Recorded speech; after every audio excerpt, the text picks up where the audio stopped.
Today, we're going to continue on in our series, Crash the Chatterbox, and I can't encourage you enough to take notes this morning, write down the things that we talk about, and then go home, and I want you to work through a couple questions that I think will help you when it comes to crashing your chatterbox. Today, we're in week 3 of a 4-week series called Crash the Chatterbox, and the whole series is about the fact that we have this voice inside of our head, right? We have this voice that'll just get sometimes just chattering away, and it can keep us from being who God wants us to be. And so we call it a chatterbox, this relentless chattering that wears us out and tries to remind us of all we aren't, all we could have been, all we should have been, and blah, blah, blah, blah, blah, blah, blah, right? And so what I want you to believe, what I believe and what I want you to believe, especially if you are a follower of Jesus, especially if you're a Christian sitting in here this morning, is that this voice comes from Satan, who the Bible most often describes as our adversary, right? And Jesus, it's a couple different places, but one place in particular, Jesus calls Satan the father of lies, right? That his greatest tool to use against us is deception. Right? And that Jesus teaches that Satan, our adversary, wants to steal, kill, and destroy us. And that he uses lies to keep us from experiencing what God wants for us. And all of that leaves us with insecurity, discouragement, condemnation, and what we're talking about this morning, fear. Now, at the same time, Jesus promises that those who follow him, that those who follow Jesus, place their trust and live out his teachings in our lives, they will have another voice that he calls an advocate. He'll speak truth into our lives, one that he says, and I have experienced, and many in this room have experienced, that will bring you life. And so the choice that you have this morning is, will you listen to the adversary or will you listen to the advocate? Will you listen to the adversary? Hey, we should probably do something about that, huh? That doesn't make sense. Will you listen to the voice of the adversary or the voice of the advocate? And here's why this question matters. Because the voice that you believe will determine the future that you experience. Right? The voice that you put the most stock in. The voice that you believe will determine the future that you experience. And so when the chatterbox starts going, will you listen to the adversary whose goal is to steal, kill, and destroy? Or will you listen to the voice of God, whose goal is to bring you life, who sent his Son to seek and save you so that you might have a life filled with grace and mercy and hope and love and joy and peace and so much more. And so today I want to spend our time together talking about fear, when the chatterbox of fear gets going. And I want to look deeper than just a phobia, right? Like different things that we are afraid of. I want to get to the root of what really every fear is asking, and that the root at every fear is a 2-word question. That question is, what if? At the bottom of our fears is this question, what if? In the book, Crash the Chatterbox, Stephen Furtick, he writes that fear comes disguised as these what if questions. Right? What if I try something new, but then it doesn't work out and I end up looking like a failure? I contemplate being vulnerable about what's going on at home or at my work with some of my friends, but I think, what if they use that to make fun of me? What if they use that pain to hurt me more by telling others? Right? Maybe it's, I need to correct somebody because something they did is messed up. Something they did isn't working out right, whether it's a boss thing or whether it's a relationship thing. I need to correct somebody, but what if I go and I point that out to them and all they do is point out to me where I fall short and then they quit?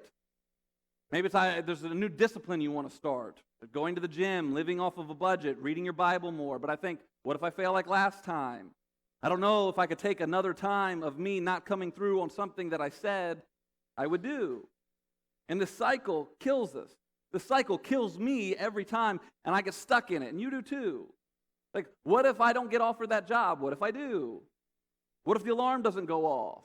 What if it goes off but I don't hear it? What if I forgot something? What if I remember that thing but it actually turned out to be the wrong thing? What if I marry her and she's not the one? What if I marry him and he's not the one?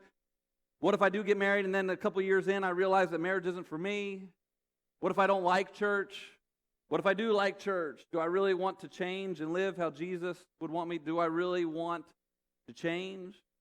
And see, what these what-ifs do is they create this black hole that consumes our peace of mind. And so then we get consumed with worry, and what it does is really it reveals our fears. What if is a destructive question based on fear, and that fear leads to inaction. To where there's something we know, or at least we think that we want to try because it might make things better, but what if it doesn't? And so what we do instead of taking action is we pause. It keeps us from doing anything.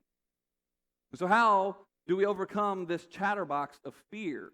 How do we not let the what ifs paralyze us into inaction? And as we're talking about through this morning, we're going to talk about a couple different keys that I want you to write down and kind of go home and think about. But as we're talking about this, I want you to make sure you hear me clearly this morning. Our goal is not to get rid of all fear. Right? Healthy fear can be a really good thing. Healthy fear can be a good thing, right? I mean, it helps us survive in some cases. So I'm not saying this morning our goal is to be fearless, but the goal is to silence the chatterbox, the fears that Chatterbox will use to force us into inaction. And so growing up, I'm not very brand loyal, but growing up there was a brand of clothing that I guess in some sense I was pretty loyal to. We used to have these student competitions in the church that I grew up in, and it would last for a semester, and the winning team at the end of the semester will get to choose a T-shirt. And I always chose a T-shirt from this brand, No Fear. Anybody remember these shirts right here, No Fear? Yeah. Yeah, you're going to get a picture of just how awesome I was as a middle schooler. Looking back now, I go back and look at some of these phrases, and I find myself going, oh, man. But at the time, I loved them, and I just thought they had really cool phrases like, losing is very bad, so I will let you do it, no fear. And I've always pictured, now I picture it like, no fear, right? If you can't win, don't play. No fear. There are lessons to be learned from competition, but fear isn't one of them. No fear. If you're not living on the edge, then you're taking up too much space. No fear. Right? See, here's the thing. All these shirts were kind of, looking back on them now, they feel like fear can be a good thing. There is good fear. My 2-year-old, we just literally experienced this in the parking lot. My 2-year-old is not afraid of traffic. She doesn't understand in a parking lot there are large things that could hurt you if we don't hold her hand. And we're working on this, like as we walk across the street to my parents' house in the morning during the school year. Hey, we got to stop. We got to look both ways for cars. Trying to teach and instill into her that a healthy fear of traffic is a good thing. We're working on it and it takes time. And so we hope to teach her that having a healthy fear of traffic and cars is a good thing because it will keep her safe. Fear can be a good thing. But the question is, how do we overcome irrational fears and crippling fears that prevent us from doing the things we need to do in order to experience the life that God created us for? And those what-ifs in our heads, and we have those what-ifs in our heads, how do we stop them from causing inaction in our lives? And the good news is God knew that this would be something that we would struggle with long before we would be in here talking about it this morning. And there are all kinds of stories that we could look at in the Bible about fear. Fear pops up all over the Bible. In fact, really cool, interesting fact, a lot of times when we look at the Bible, people just look at the Bible as something that tells us what to do and what not to do. And there is, that is true. There is some of that in there. And there's a lot of stories about fear. In fact, the number one thing, this is interesting, the number one thing that the Bible tells us not to do is fear. The number one command is do not fear. And perhaps one of the reasons why that is the number one the command that pops up the most in the Bible is check out some of the heroes from the Bible and how they were afraid. A guy named Adam at the very beginning of the Bible hides from God because he was afraid to see God after he had sinned. Sarah, another lady in the Bible, was afraid that she was so afraid that she got caught laughing at God. A guy named Isaac was afraid to admit that Rebekah was his wife, so he lied. Jacob was afraid that his brother Esau would kill him, and so he hid. Moses was afraid that no one would listen to him because he had a stuttering problem. The Israelites were afraid to come near Mount Sinai because it was covered in fire. The city of Jericho was afraid of Israel. King Saul was afraid of the people, and he offered a sacrifice that he wasn't supposed to. King Saul was also afraid of a little shepherd boy named David because the people loved David more. A prophet named Elijah was afraid of a wicked queen Jezebel, so he fled and hid. Israel was afraid of the Babylonians would do to them when they conquered them. Jesus' closest followers were almost constantly afraid of storms, what would happen, and what they would do when they were put in certain situations. The list just keeps going on and on and on of people put in stories, people responding to fear in the same way that we do, person after person. And my point is not that you should know all those stories if you're in here this morning. My point is that they're in there. That the Bible is full of people who get crippled by fear and respond to fear in the same way that we do. And when they're overcome with fear, it leads them to inaction and in some cases, sin. And there are plenty of good stories that we could look at when it comes to checking out fear and trusting God. But today we're going to look at a story that's often overlooked in the Bible. It's a story found in the book of Ezra in your Bible. So here, check this out. Ezra chapter 3, starting in verse 3. We're going to kind of work backwards through these verses. Starting on page 375, here's the kind of middle part of our story. It says this: despite their fear of the people around them, they built the altar on its foundation and sacrificed burnt offerings on it to the Lord, both the morning and the evening sacrifice. All right, so let's rewind. Let's go back to the beginning of verse 3 right there. Beginning of verse 3 says, despite their fear, right? In spite of their fear, even though they were afraid, and we're going to talk more, we're going to break down exactly what's going on here, but in spite of their fear, they did what they were supposed to do. Even though they feared, they obeyed God. Even though they were afraid, they did something so significant that it was written down and was handed down to us in the Bible, and we're now talking about it over 2,500 years later, seeking to learn from them. Because I want to be like them. I got the what-ifs that go off in my Chatterbox, right? You have the what-ifs of your Chatterbox whispering in your ear. So I want to be like these people, that in spite of their fear, they did what they were supposed to do, and they made a difference. And that's really what we're looking for. So here's what we're going to do. We're going to take this passage, and it's just a couple sentences. We're going to take this passage, and we're going to look at 3 keys. We're going to learn 3 keys to help us overcome our fear shown by the people in this story. So what I want you to do is I want you to write down each key, and I got a couple questions to give you some homework to go home and think through for the people in this story. Here's how this story starts. Ezra 3, starting in verse 1, page 375. When the 7th month came, and the Israelites had settled in their towns, the people assembled together as one in Jerusalem. Now, here's what's going on here. This is a great resource for you to write down, go home, and watch YouTube videos on. It's a YouTube video called The Bible Project. And The Bible Project have a bunch of different animated videos to really explain context that's going on in the Bible. And one of my Bible reading plans right now, I'm reading through what's called the Minor Prophets. Ezra is a minor prophet. And the thing that gave me great context for this message is the video that they have explaining the book of Ezra. And so if you're trying to read the Bible, but you're like, I just don't understand what's going on, man, go watch the Bible Project video on that book of the Bible, and it will do an awesome job of kind of setting up. So here's what's happening in the book of Ezra. The book of Ezra is simply about God's people, the Israelites, the Jewish people, going back to Israel. They're going back to Jerusalem to try and rebuild the temple.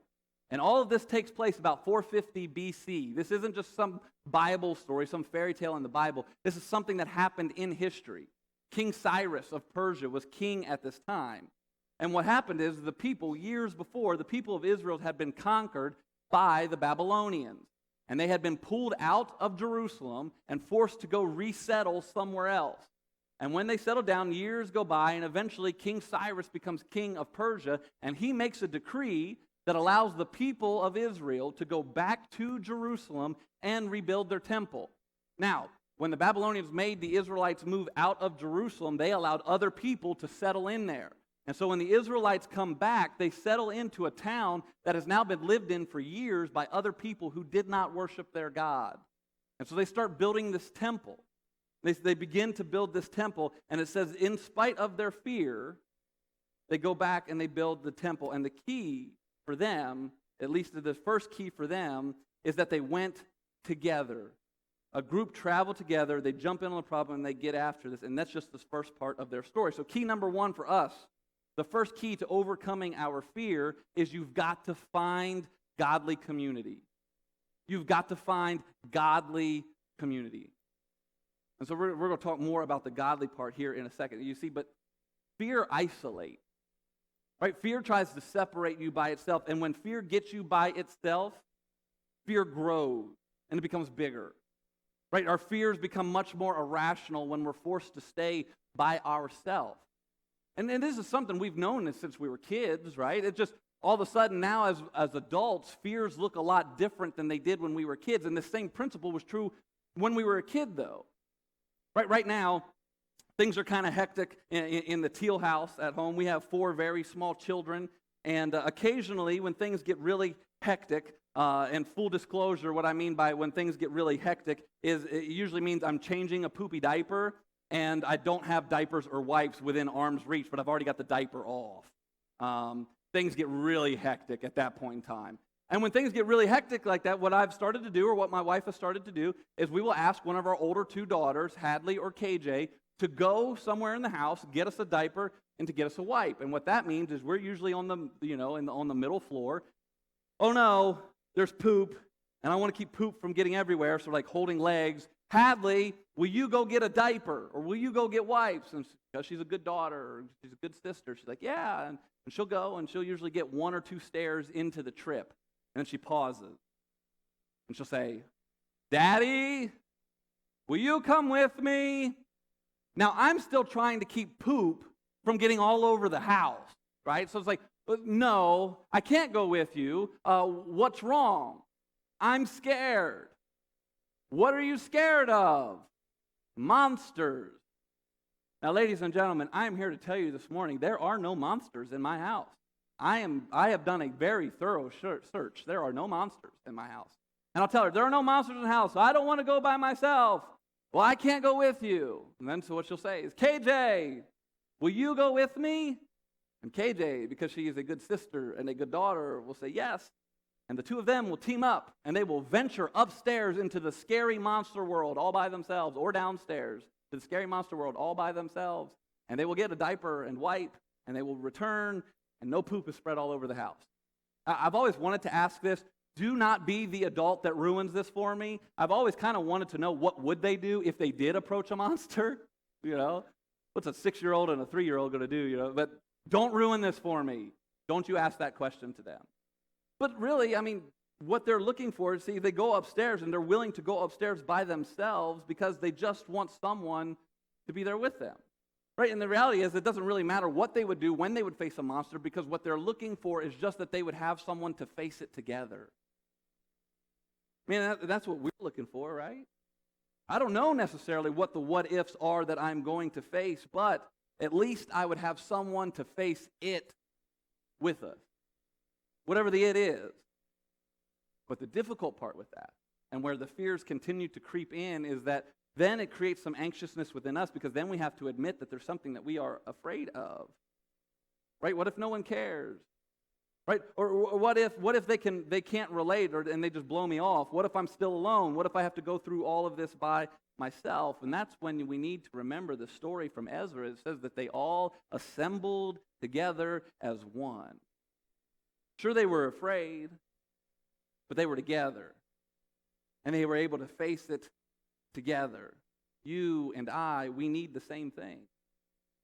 Right? When you have other people in the same purpose as you, it's easier for us to keep going. That's why you need to find community, and that's why I'm willing to say you need to find godly community. This has become crazy important to Abby, my wife, and I. We've started to pray for godly, good friends. Not just good friends. We started to pray for godly, good friends. For us, for our kids. Man, because we know and we've lived out the wisdom, as their friends go, so we go. So they go. You see, because the adversary, right, he's whispering what ifs in your ear to distract you from living out godly wisdom and living out God's love. And if you do not have physical advocates cheering you on, it is so much easier for you to give into those fears, right? The fear grows because you're facing it by yourself. If you do not have people in your life that will fight with you, for you, push you, champion for you, you will give into the what ifs. Now listen, I get some of you have community outside of Momentum. That's great. But you need godly people cheering you on to live more like Jesus.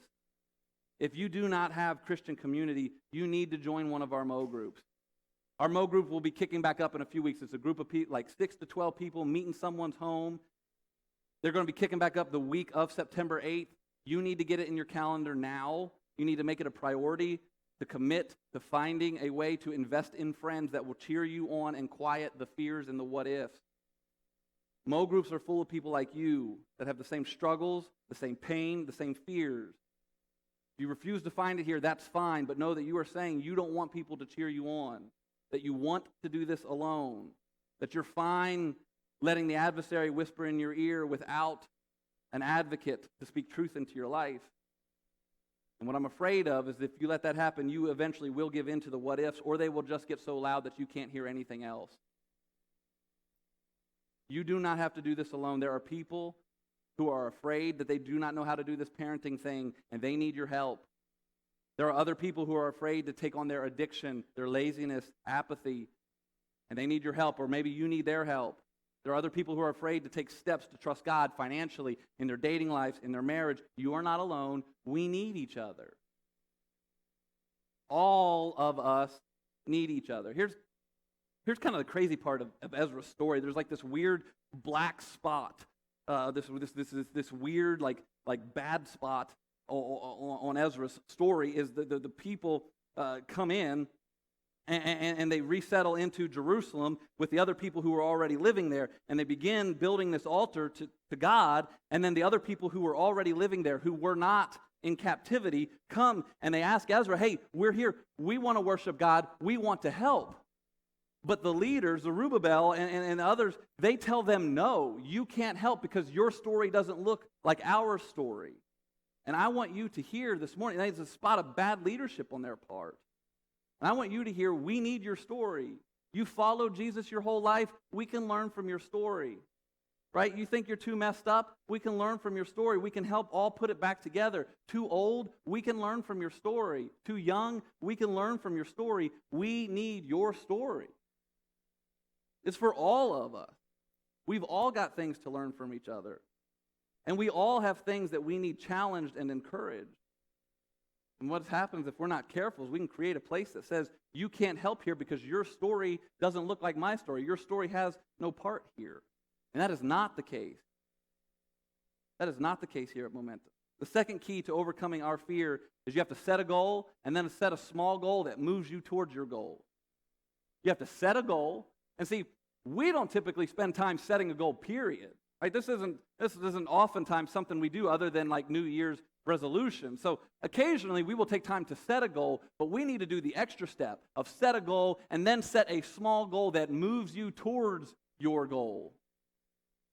Right? You have to get started and you have to accomplish a sub-goal quickly, create some forward momentum. In Ezra 3, their big goal, their main goal was to rebuild the temple, but that is a huge project that would take years and years and years and years. And so you know what they did? They started with just one small altar. They started with just one small altar, something that they could accomplish in a day. And when they accomplish it, they celebrate together. Ezra 3:3 says, despite their fear of the peoples around them, they built the altar on its foundation, on the temple's foundation. They sacrificed burnt offerings on it to the Lord, both morning and evening sacrifices. Now, we typically read that sacrifices part as something bad, but for them, it was like a large cookout. I mean, that was essentially what happened, is they build this altar, and then they're like, yes, we got something accomplished, let's celebrate together.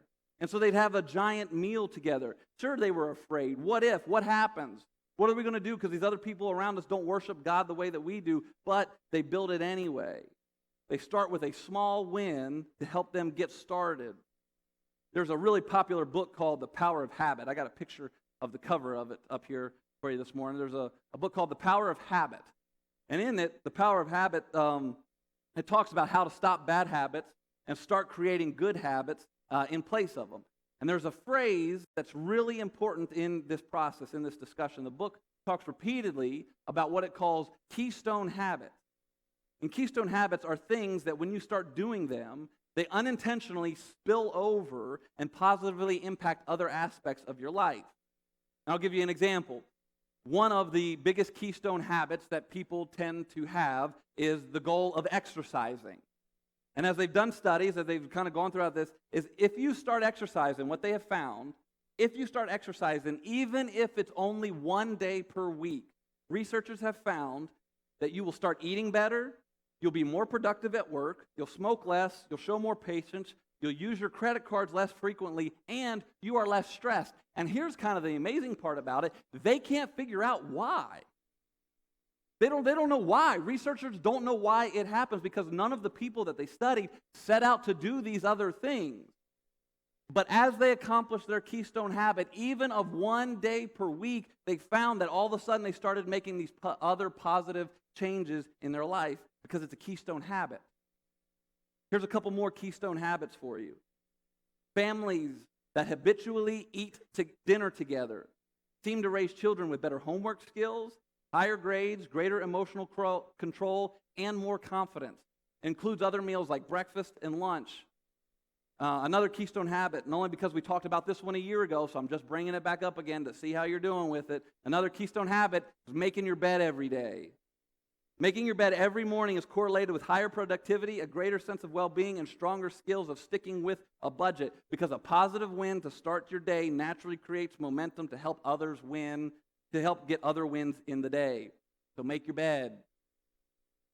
When you have fear, you have to do something to get started. If you're afraid of getting control of all your money, just start by keeping track of where it all is going. If you're afraid of being vulnerable at a small group, start by showing up. You don't even have to say anything. That might be a little weird, though. Hi, Curtis. Maybe you start there. I don't know. Show up. If you're afraid of giving up your addiction, start by going 1 day, 1 hour with whatever it is that's taking control of your life. In his book, The War of Art, Stephen Pressfield says that the amateur believes that he first must overcome his fear, then he can do his work. But the professional knows that fear can never be overcome, so he knows that there isn't such a thing as a fearless warrior or a dread-free artist. So my question for you is, what do you need to do this week to get started? What is it that thing that's been looming, right? Maybe it's the dishes. The dishes just been sitting in the sink forever, and you just got to get started. Right, what's that thing that you just need to get started this week? I want you to talk about it on the way home. Maybe post it to social media. Maybe it's you don't think your marriage could get any better. Just treat him with kindness this week, even during the difficult time. Right, you don't think you can bear the weight of life while being sober. Just go today without the pills. Just go this afternoon without the pills. You don't think that you can finish the house projects. Just buy the supplies this week. You don't think you can ever bring your friends to church. Just invite them over for dinner this week. You don't think you could ever grow in your faith after years of feeling far from God. Just pray once. Just pray once. Just do something. Because here's what will happen. 6 months from now, a year from now, you'll look back and you'll say, man, my marriage is so much better. You'll have better control of your finances. You'll have more fulfilling relationships. And all of it will come back to the moment you decided to not let fear control you and pause in the what ifs, and instead you just did something. For some of you, that step is baptism. But you're afraid because you still have some doubts, or you're afraid because you'll still have that one sin that never seems to go away, or the adversary keeps asking you what if when it comes to putting your faith in Jesus. But you don't have to have all the answers to trust God. You don't have to be perfect to know that you are forgiven. You don't have to know the whole Bible to know that God loves you. Just do something. I want you to take your yellow Connect card. It starts with putting your faith in Him. It starts with baptism. If you're looking for a place to start when it comes to Jesus, baptism is a great step. Take your yellow Connect card and mark off on there, I want to know more about following Jesus. Come talk to me after service. See, in Ezra's time, they wanted to build the whole temple, but they knew they weren't going to be able to build the entire temple in a day. It took them decades. So instead, they started with an altar. They just did something to get them started. And then this leads us to our third key. Ezra 3:2 says this: Then arose Jeshua, the son of Jozadak, with his fellow priests, and Zerubbabel, which is just fun to say, and Zerubbabel, the son of Shealtiel, the altar of God, Shealtiel with his kinsmen, and they built the altar of God of Israel to offer burnt offerings on it. And here's the key: as it was written in the law of Moses, the man of God. Now see, for them, in this time where they were at our point in history, their point in history, the law of Moses was the Bible that they had. They didn't have the entire Bible yet. They just had the first 5 books that was called the law of Moses. They had what it said, and so what they did was they lived it out and they implemented that, which leads us to our third key of overcoming our fear. Chatterbox of fear, it's trust the Bible. We've got to trust the Bible. We have got to trust the Bible. Now listen, I know to some that sounds constraining, or to some maybe it sounds like a cop-out answer, but I want to ask you a question, and it's just a simple question, especially if you find that your chatterbox tends to chatter off fears that immobilize you. My question is what you're doing working? Is what you're doing working? See, Jesus teaches that he wants to bring the words of life through his teachings and implementing those teachings, so why not give it a shot? I mean, if what you're doing is working, well, that's great. I would say just maybe stick with that. But if not, if you want something more, if you feel like there's something more, but fear pauses you and causes you to be immobilized, why not give it a shot? A preacher and author, a guy named Rick Warren, he says that the way you develop unhealthy fear is that you let something besides God become the most important thing in your life. And that leads to fear. See, when we let this happen, we set ourselves up for fear because we're not meant to live that way, because we become defined as something else other than a child of God.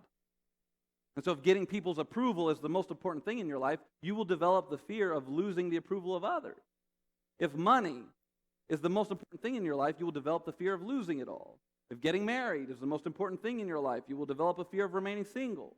Or maybe you will get married and you'll develop a fear of divorce. If success is the most important thing in your life, you will develop a fear of failure. See, putting God second or third or fourth or fifth leads to fear. And so the question is, what are you afraid of? What are you afraid of? Where do your what ifs come from? Is there something competing with God for attention in your life? Have you made a keystone habit of reading your Bible every single day? Why not? Right now, as a church, at both campuses, we're currently reading through the book of Acts. The date corresponds to the chapter that you're supposed to read. And so today you're supposed to read Acts 21. And I get it. 21 chapters in, it seems, but I'm telling you, it reads just like a book. You could go home and you could read the entire book of Acts in one sitting today.